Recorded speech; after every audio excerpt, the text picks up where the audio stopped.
부동산 시장은 거의 끝났다. 보유세 올리겠다. 제한세 못 버틸 정도로 때리겠다. 이재명 정부가 지금 잘하는 거 많다니까. 그냥 있는 사람들 거 빼뜨려 준다니까. 그럼 어떡하냐. 우리는 퇴직도 했고 돈 벌이가 없는데. 그럼 나가라. 팔고 나가라. 없는 서민들이 30억 20억 아니 10억짜리 아파트라도 살 수 있냐. 은행에서도 돌아오는 답변이 넣어봐야 한다. 우리는 공급 대책만 내놓을 게 아니고 착공 대책을 내놓겠다. 그리고 아직 3기 신도시도 땅 매입이 안 되고 있는 상황에서 어디다 착공을 할 것이냐. 그러면 지금 그 대출 규제가 잘 먹힌다라고 얘기하는 사람들은 자기 집 사러 안 가봤다니까. 지금 계약을 하고 잔금은 2달 뒤에 3달 뒤에 이렇게 잔금을 치는데 그때 돼가지고 대출 규제가 바뀌어버리면 잔금 대출을 안 해준다니까요. 잔금 때 돼서는 어떻게 될지 또 대출이 될지 안 될지를 그때 가봐야 한다. 이런 답변으로 어떻게 살 수 있냐. 그리고 다 지금 완전 초토하다. 거래가 자체가 없고 앞으로는 살 이유가 없다. 왜? 근데 지금도 움직일 수 있는 사람들은 현금 여력이 있는 사람들이다. 이제 더 지켜봐야 된다. 근데 결론적으로는 이제 이때까지 해왔을 때, 이때까지의 상황을 봤을 때 수십 년간 부동산 정책이 나왔을 때마다 문재인 정부 때도 그랬다니까. 문재인 정부 때도 대책이 나오면 약간 쑥그러들었다가 이 정책 돌파구가 있네. 내지는 별거 아니네. 뭐 이 정도는 버틸 수 있네. 이러면 다시 물론 해가지고 지금 내놓는 물량도 있겠죠. 있는데 그건 일시적일 수 있다. 어떤 정책이 나올 때마다 그런 움직임은 좀 있었다. 지방선거가 있으니까 그러면은 일단 정책을 내놨는데 이 정책 때문에 집값이 잡히든 어떤 이런 그 기사 내용들이 나와줘야 당연히 또 물량이 어느 정도 있을 수도 있고. 그래서 자, 내 집값 무조건 잡을게. 지금 정책을 앞으로 이거 분명히 그러면은 강하게 대책이 더 나오겠다 해서 순간적으로 이렇게 좀 매물을 어차피 정리해야 될 사람들, 어차피 정리해서 사람들은 매물이 나오겠죠. 당연히 나오겠죠. 그건 일시적일 거다. 이때까지 일시적이었다. 전체적으로 봐도. 근데 이게 통계라는 거는 사실 이렇게 보면 이렇고 이렇게 보면 이런 건데, 그러면은 예를 들어서 그 정책 양도소득세 중과 그 시점을 이제 종료시키고 이제 중과시키겠다. 그러니까 빨리 파산은 빨리 내놔라 할 것이고, 뭐 지방선거 때문에 어떤 강하게 계속 우리가 있는 사람들, 집을 다주택자들을 계속해서 이렇게 쪼아서 매물로 나올 수 있도록 만들 테니 표를 달라, 지방선거에서 좀 밀어달라, 이 얘기밖에는 안 들려요. 지금 버티면은 이제 정부에서 더 이상 이제 다음 카드는 뻔하잖아요. 보유세 올리겠다, 재산세 때린다, 재산세 못 버틸 정도로 때리겠다. 근데 그게 이때까지 해왔던 거라니까. 해왔던 거예요. 근데 사실 강남에 사는 분들 중에 최근에 투자 목적으로 들어온 사람이 몇 명이나 되냐. 예를 들어서 수성구 같은 경우에도 불과 10년 전만 해도 수성구 아파트, 신축 아파트 3억 5천이었어요. 3억 5천. 성동 정도에. 그러면은 그 전에 들어온 분들은, 수성구에 들어온 사람들은 2억대, 1억대에 들어온 사람들이다. 옛날에 30년 IMF 터지고 만촌 우방 같은 경우에는 내 기억으로는 8,500만 했다니까. 34평 8,500. 8천만 원대에 들어온 분들도 있고 1억에 들어온 분들도 있고 2억대에 들어온 분들이 거의 90% 이상이다. 예를 들어 강남도 마찬가지일 거다. 투자 목적으로 들어온 사람들은 몇 년 내에 몇 명 되지 않는다. 그러면 나머지 사람들은 그 전에 일찍 자리를 잡아서 들어와 있던 사람들이다. 근데 내가 터전을 잡다 보니 강남에 잡아가지고 들어와서 있었는데, 이게 갑자기 수십억이 되면서, 근데 수십 년 또 살다 보니까 내 나이는 벌써 퇴직을 했고, 퇴직을 해서 살아야 되는데 갑자기 집을 팔고 내놓고 보유세 올리겠다고, 보유세 때리겠다, 종부세, 재산세 종부세를 더 올리겠다, 못 버틸 대로 때리겠다 하면은, 그럼 어떡하냐. 우리는 퇴직도 했고 돈 벌이가 없는데 그럼 나가라. 팔고 나가라. 팔고 나가면 다른 지역 가면 부유하게 살 수 있지 않느냐. 이런 논리로 자꾸 얘기를 하지만, 우리가 살아보면 이거 내가 살던 터전을 등지고 간다는 게 쉽지 않다니까요. 내가 여기서 30년, 40년을 살면서 주위 동네 친구들부터 시작해서 내가 뭐 흔히 시장 보러 다니고 부터 시작해가지고 모든 게 내 편의시설이 다 나한테 맞춰져 있고 내가 거기에 적응해서 살고 있는데, 이걸 갑자기 버리고 팔고 비싼 집을 가지고 있다는 이유 하나만으로 수십 년을 가지고 있던 이 동네, 수십 년을 살고 있던 이 동네를 갑자기 버리고 다른 동네로 가라? 안 쉽다니까요. 안 쉬워요. 지금 당장 우리 부모님 세대들도 지금 다른 집을 좀 옮기고 싶어서 이 집을 팔고 다른 동네로 가세요. 편하게 사세요. 이거 비싸게 깔고 있지 말고. 그렇게 얘기해도 그게 안 쉽다니까요. 내가 운동하던 동네, 뭐 마트, 장보고, 주위에 인프라 친구들, 모든 게 여기 맞춰져 있기 때문에 그걸 버리고 가기는 쉽지 않다. 그리고 대출 규제도 풀어줘야 되고, 아니 그러면 집값을 잡아가지고 아니 다주택자들이 빨리 매물을 내놔가지고 그래 좋다 그럼 다주택자다. 다주택자들 물건 털면은 지금 한 몇만 채 정도 나온다더라고. 3만 4만 채 정도. 3만 4만 채가 그게 일시적인 대안일 뿐이고 지금 다주택자들이 다 내놔줘야 3만에서 4만을 얘기하는 건데 1년에 서울에 지금 1년에 필요한 물량이 4만에서 5만이다. 인구 곱하기 0.5%에서 이때까지 통계상으로 봤을 때 4만 5만 채가 필요한데 이 다주택자들이 물량을 다 내놨을 때도 4만 정도라면 지금 이 다주택자들 쪼아가지고 이 물량이 나와봤자 1년치 물량밖에 안 된다. 그래서 지금 전문가들도 얘기하는 게 당장에 이 매물을 좋다 매물로 내놓게 해가지고 거래가 되게끔 하자. 근데 이건 단기적인 일시적인 대책일 뿐이다. 장기적인 대책을 내놔야 된다. 이 얘기를 하는 것도 이게 단기적인 물량이지 다주택자들을 계속 털어내가지고 매년 4만 개씩 낼 수 있냐.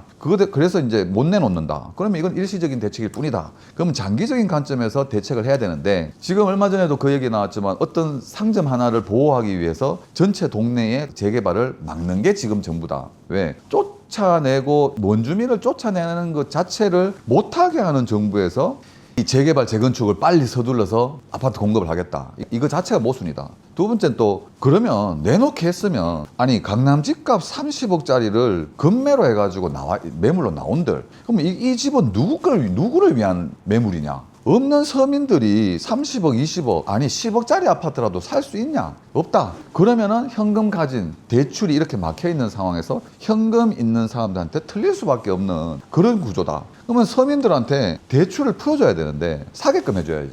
근데 대출은 대출대로 묶어놓고 하지도 못하게 해놓고 매물을 내놔라. 그러면 이 매물을 누가 가져갈 것인가? 근데 왜 꼭 비싼 강남 아파트를 저렇게 때려잡아야 되는가? 냅두면 되잖아. 그리고 보유세를 올리든 세금을 더 걷든 이렇게 하면 되는데 꼭 강남을 타겟 잡아가지고 빨리 매물 내놔라 다주택자들. 그러면 그 강남에 있는 아파트들 뭐 자기 뭐 이렇게 대통령 그 인근에 있는 사람들 그럼 그 측근들이 살려고 내놓으라 하는 건가? 이런 생각. 못 산다. 그럼 대출을 풀어줘야지. 그럼 없는 사람들이 뭘로 살 수 있느냐? 그럼 대출을 해줘야 되는데 현실적으로 지금 있잖아 내 생애 최초의 사람들이 은행 가서 상담을 하면 답이 안 나온다. 왜? 은행에서도 돌아오는 답변이 너 봐야 한다. 아니 내가 지금 집이 없고 무주택자에다가 내 생애 최초에다가 디딤돌을 이용하든 또 대출 이용해가지고 좀 집을 살 수 있는데 얼마 정도 나오겠냐? 은행에서 돌아오는 답변은 서류 다 넣어보세요. 그냥 그렇게 해서 안 됩니다. 요즘에는 뭐 이런 식으로 나오니까 그럼 대출이 얼마나 나오는지도 모르고 집을 어떻게 구하러 다니냐 이런 부분들. 그래서 집값은 떨어뜨려서 서민들이 사게끔 해주겠다 하면서 대출은 못 끊었고 대출이 안 된다.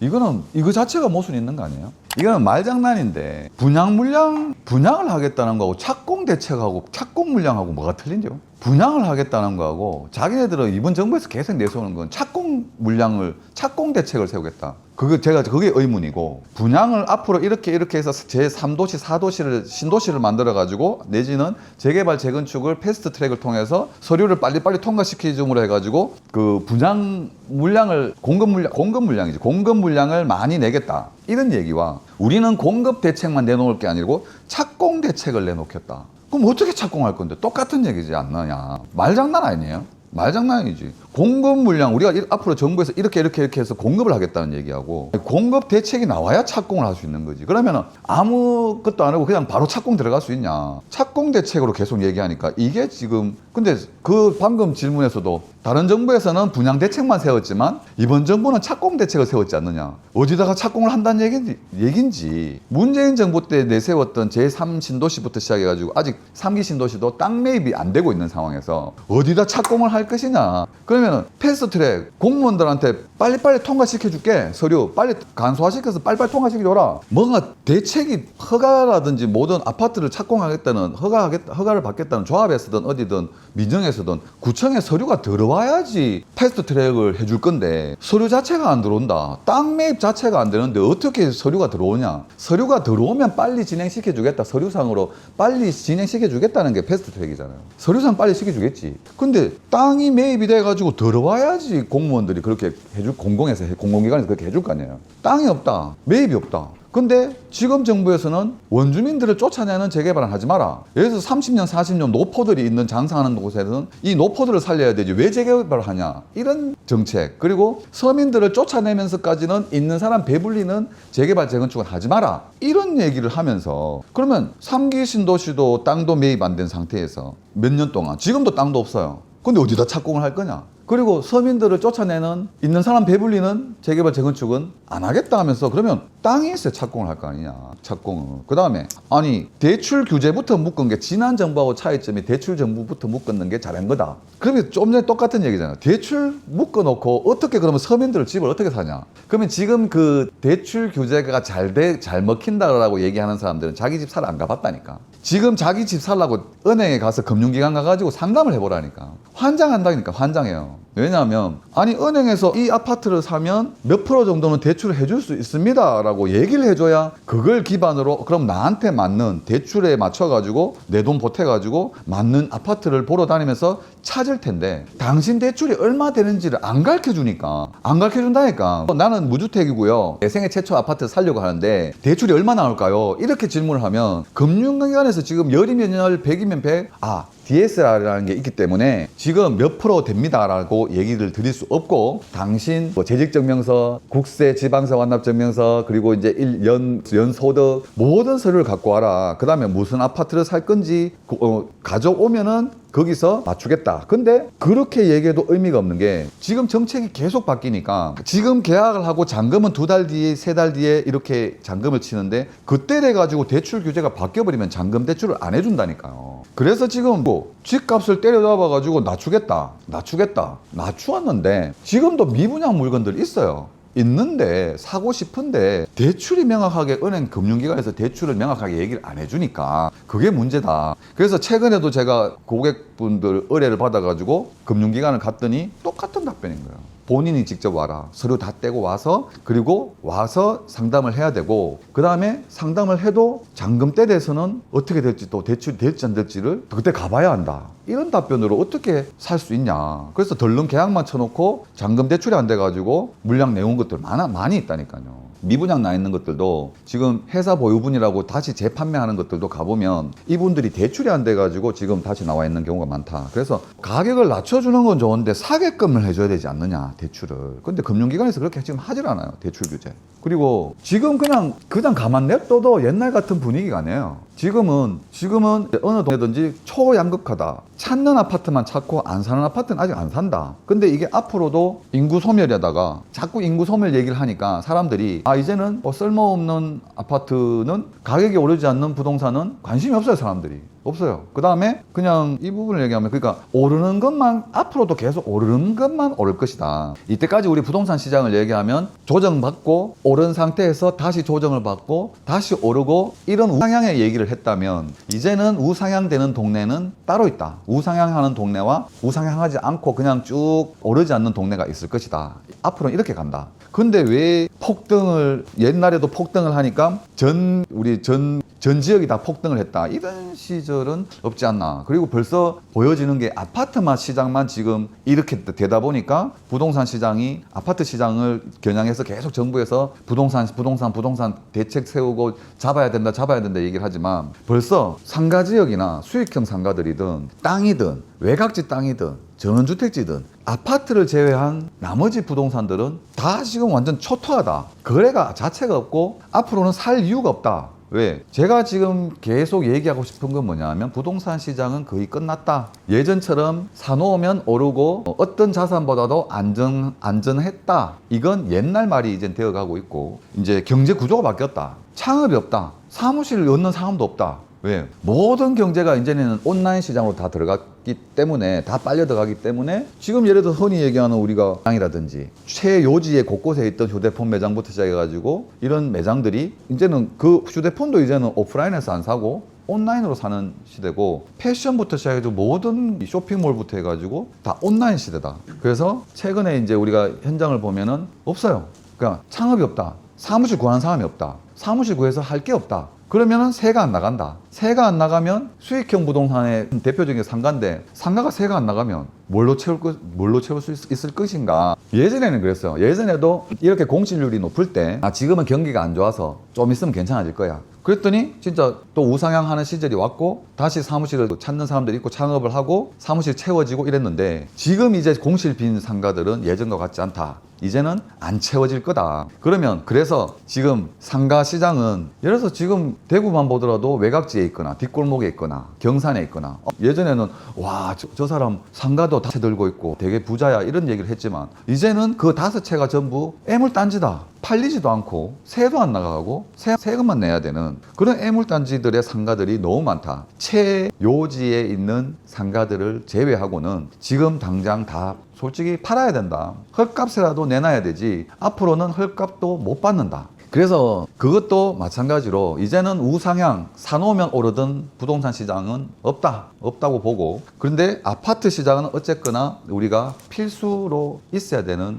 필수제, 의식주 중에 제일 필수제인데 이걸 가지고 장난하는 세력들이 있다 보니까 정부에서 그걸 잡으려고 하는 건데 예전 같지 않다. 이제는 웬만큼의 자본을 가지고는 부동산 투기를 하고 투자를 하고 안 된다. 왜? 대출 안 되고 내 경제가 안 돌아가고 예전에는 1,000만 원, 2,000만 원 내지는 1억 내외 4천, 5천 몇 천만 원 가지고 아파트 분양권을 사고 뭐 투기 내지는 투자를 할 수 있는 금액이 소액이었는데 이제는 그런 소액 가지고는 살 수 있는 게 없다. 외곽지 아파트를 산다 해도 4억, 5억 그리고 대출도 안 나온다. 그러면 현금만 가지고 사야 되는데 그런 현금을 동원해서 살 수 있는 부동산 업자든 재테크 업자든 재테크를 하는 사람이든 투자를 하는 사람이든 없다.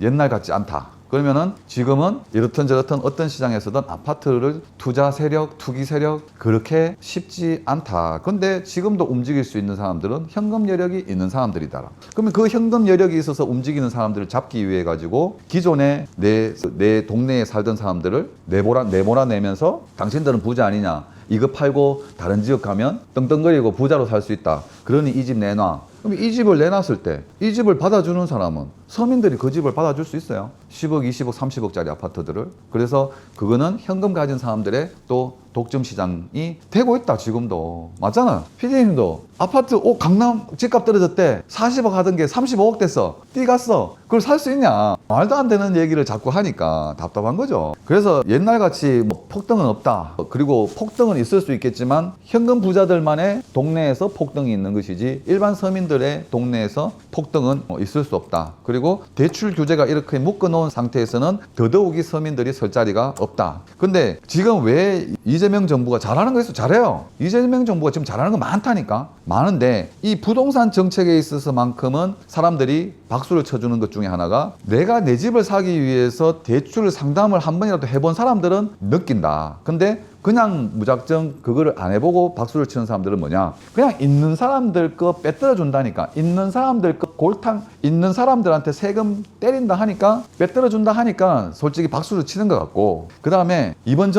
지금 정부에서도 이 부동산 대책만큼은 지금 강하게 계속 밀어붙인다고 얘기하는 게 표의식을 한 거다. 지방선거가 있기 때문에 지방선거가 끝나고 난 다음에는 어떻게 대책이 나오는지 봐야 되고 지켜봐야 되고 진짜 과연 밀어붙일 것인지. 근데 이 얘기 또 얘기해야겠지만 내가 어떻게 자리를 잡다 보니까 30억 40억 가는 동네에 들어와 버렸는데 30년 전에. 근데 여기에 사는다는 것만 하나로 보유세를 몇 천만 원씩 매년 내라. 그 다음에 나는 삶의 터전이 여긴데 그 보유세를 못 버티게 너네들 여기 계속 살면 못 버티게 해서 내쫓아내겠다. 쫓아내서 그러면 매물이 나오는 건 좋은데 그게 서민들이 살 수 있냐. 그런 얘기를 하는 거고. 하여튼 할 말이 진짜 많은데 반박 내용들이 많은데 또 다른 내용들을 주면 계속 이렇게 얘기를 한번 풀어가 보겠습니다. 이번 정부 잘하는 거 많아요. 진짜 많아. 최근에는 충청도에 혁신도시 만들어 놨더니 혁신도시를 만든 이유는 경제를 좀 분산시키기 위해 가지고 혁신도시를 만들었더니 혁신도시에 출퇴근하는 사람들이 서울에서 충청도까지 출퇴근하는 버스를 이용하더라. 그 버스를 나라 세금으로 1년에 수십억씩 들여가지고 버스를 운영해서 서울에서 충청도까지 출퇴근을 시켜주더라. 혁신도시까지. 그래서 이번에 이재명 정부에서 이재명 대통령이 야 그거 없애고 본연의 취지에 맞게끔 이사 가라. 이렇게 하는 정책들이라든지 뭐 그 대출 불법 사금융들 대출 고금리 받는 고이자 금리 받는 이런 업체들도 찾아내 가지고 걸리면 그래서 고금리로 사채하는 이런 사람들을 좀 집중 집중 관리해라. 뭐 이런 내용들은 서민들을 위한 대책으로 너무 좋죠. 그리고 잘하는 부분이 굉장히 많아요. 많은데 이 부동산 대책만큼은 조금 현실감하고 조금 안 맞는 부분이 있다. 그래서 수정을 해야 된다. 그래서 이제 지금 그러니까 이제는 뭐 솔직히 근데 맛집으로 SNS를 통해서 맛집으로 소문이 나가지고 하는 것도 사실 이 맛집을 찾아다니는 사람의 이 파이에서 이 집이 맛있다고 소문나면 그걸로 몰리고 또 이 집이 맛있다 하면 이 집으로 몰리고 이 파이가 정해져 있는 사람에서 따먹기밖에 안 된다. 이게는 국가 경제적으로 봐도 이런 음식 맛집이 유명해져 가지고 이 맛집을 찾아다니는 이 파이가 커지는 게 아니고 누군가는 어차피 먹으러 다니는 이 몰려다니는 이 파이를 나눠 먹기밖에 안 된다. 그래서 누군가가 먼저 선점해서 맛집을 소문내 가지고 빨리 그 파이에서 내가 수익을 빨리 찾아 먹냐. 어쨌든 지금은 공실이 있고 이러면은 이 대책을 컨설팅을 잘 받아야 된다. 그래서 내가 지금 놀고 있는 공실이 있다면 거기에 어떤 업종이 들어올 수 있을지를 예를 들어서 우리 연구소하고 고민을 해가지고 빨리 대책을 세워서 지금 트렌드에 맞는 업종들하고 맞춰가지고 매칭을 시켜서 임대를 놔야 되는 그런 시기인 거지. 그냥 현수막 걸어놓고 마냥 기다리간다고 해서 예전처럼 찾아와서 아니면 동네에 있는 부동산들이 임대를 놔주고 그런 시절은 아니다. 그래서 잘 나가는 프랜차이즈라든지 음식점들하고 조인을 한다든지 이렇게 해가지고 뒷골목에 있는 상가들이지만 그렇게 마케팅을 해서 내 상가를 살려야 되지. 예전처럼 그냥 뭐 임대 현수막만 붙여놓고 동네 부동산에 몇 군데 내놓는다 해가지고 이 공실률이 낮아지지 않고 공실이 채워지지 않는다. 내 건물을 임대 놓던 그냥 마냥 앉아서 임대 놓던 시절은 끝이 났다. 뭐 그렇게 봅니다. 그렇죠. 이제 SNS 결합해가지고 지금 잘 나가는 브랜드들하고 매칭시켜가지고 지금 백화점에서도 매출을 올리기 위해서 어떤 전략이에요? 팝업 스토어를 만들어가지고 지금 신세계 백화점에도 BYD 들어와 있거든. 팝업 스토어로. 거기 들어와서 홍보를 하고 이런 전략으로 가듯이 우리가 지금 비어져 있는 상가들도 어떤 팝업 스토어라든지 아니면 맛집이라든지 이런 것들과 연계시켜서 이걸 해결해 나가야 된다.